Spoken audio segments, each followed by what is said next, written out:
अभी हम लोग देखने वाले फीवर ये टॉपिक, ठीक है।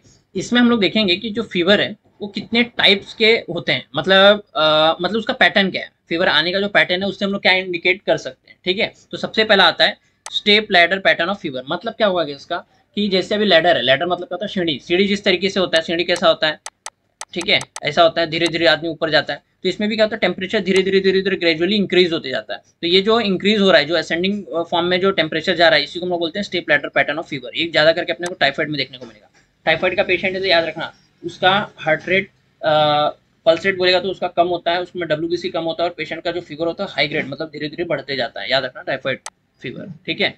फिर इवनिंग रेज ऑफ टेम्परेचर, मतलब इवनिंग के टाइम पे टेम्परेचर अपने को देखने को मिलेगा। ये मोस्टली ना ट्यूबरक्लोसिस में होगा, ठीक है। तो इसमें एक चीज ध्यान में रखो, इसमें जो टेम्परेचर होगा लो ग्रेड होगा, मतलब हल्का फुल्का टेम्परेचर रहेगा और हमेशा रहेगा। और इसमें एक पेशेंट का कंप्लेन रहेगा कि उसका फीवर जा ही नहीं रहा है, मतलब वो कितना भी एंटीबायोटिक दिए नहीं जा रहा है। इसका मतलब समझ जाओ कि वो ट्यूबरक्लोसिस हो सकता है।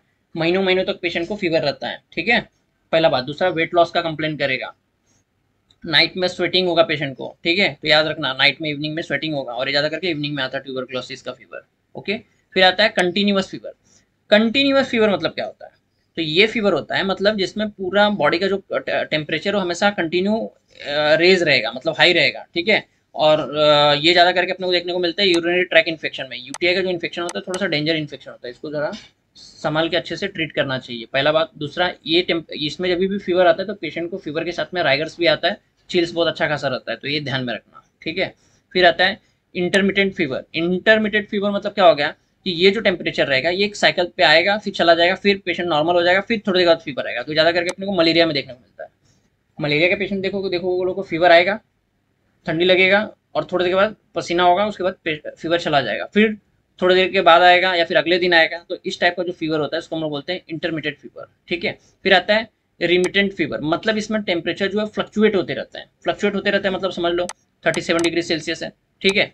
अब ये फ्लक्चुएट होकर चला जाएगा, 38 पे पहुंच जाएगा, 39 पे पहुंच जाएगा, 40 पे पहुंच जाएगा, ठीक है, 41 पे चला जाएगा, फिर धीरे धीरे धीरे कम होगा। तो ये इस टाइप का जो फीवर होता है इसको हम बोलते हैं रिमिटेंट फीवर। ये ज्यादा करके अपने को इन्फेक्टिव एंडोकार्डाइटिस में देखने को मिलता है। फिर आता है हेक्टिक फीवर। हेक्टिक फीवर मतलब क्या होता है, fever variation between high grade and low temperature is more than 5 degree Celsius, ठीक है। मतलब इसमें टेम्परेचर जो रहेगा ना हमेशा हाई साइड में रहेगा। हाई ग्रेड और जो लो ग्रेड है उसके बीच में हमेशा कितने का डिफरेंस रहेगा, 5 डिग्री सेल्सियस का ऐसा डिफरेंस रहेगा। डिफरेंस रहेगा जैसे मतलब समझ लो कि टेम्परेचर उसका हाई है, ठीक है। हेक्टिक फीवर है, ज्यादा करके अपने को किसमें देखने को मिलेगा, सेप्टिसीमिया में, ठीक है। सेप्टिसीमिया मतलब क्या हो गया, ईमिया मतलब क्या होता है, ब्लड। ब्लड में अगर सेप्सिस हो गया है, मतलब ब्लड में अगर जो भी सेप्सिस अगर पेशेंट को हुआ है और उसके जो टॉक्सिन से ब्लड में आना स्टार्ट हो गया तो उसी को हम लोग क्या बोलते हैं, सेप्टिसीमिया, ठीक है। ईमिया मतलब ब्लड होता है, याद रखना।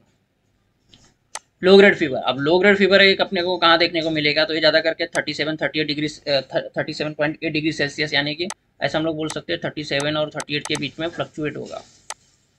ये ज्यादा करके अपने को कहाँ देखने को मिलेगा, तो ये देखने को मिलेगा अपने को ट्यूबरक्लोसिस में। किस में देखने को मिलेगा, ट्यूबरक्लोसिस में, मोस्टली इवनिंग के टाइम पे, ठीक है, जैसा मैंने बताया था। तो ये पैटर्न आपको एक ध्यान में रखना है, ये बहुत इंपॉर्टेंट है, ठीक है। तो अगर आपको इसी तरीके के अगर लेक्चर सीरीज देखने हैं तो आप हमारा लेक्चर सीरीज ज्वाइन कर सकते हो। हमारा ऐप है मोरे पब्लिकेशन, उसको आप डाउनलोड कीजिए और हमारे लेक्चर सीरीज आप ज्वाइन कर सकते हो। Okay, thank you.